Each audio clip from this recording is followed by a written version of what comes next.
Laqda mużikali San Giuseppe ta' Ħalaxa edha twettaq xogħol ta' restawr fuq il-kopla tal-Każin blajnuna ta' fondi Ewropej mill-programm Leader.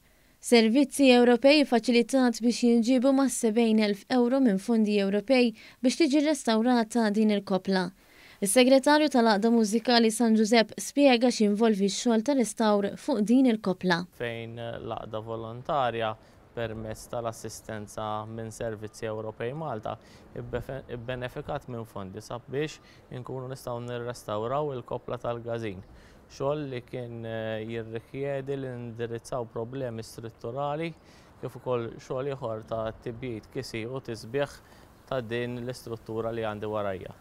Is-Segretarju Parlamentari għal Fondi Ewropej Stefan Zrinzo Azzopardi qal li l-Fondi Ewropej qegħdin jieħdu ħsieb li jippreservaw il-wirt kulturali ħaj li għandna fl-Gżejjer Maltin. Zrinzo Azzopardi żied jgħid li dawn il-proġetti jinkludu installazzjoni tal-lifts f'dan il-Każin biex bekk inkomplu nżidu aktar postijiet fil-komunità li huma aċċessibbli. Huwa xogħol verament interessanti li nistgħu ngħidu għandna xhieda oħra ta' kif fondi tal-Unjoni Ewropea permezz tal-programm Leader qegħdin jintefqu fil-qalba tal-komunità.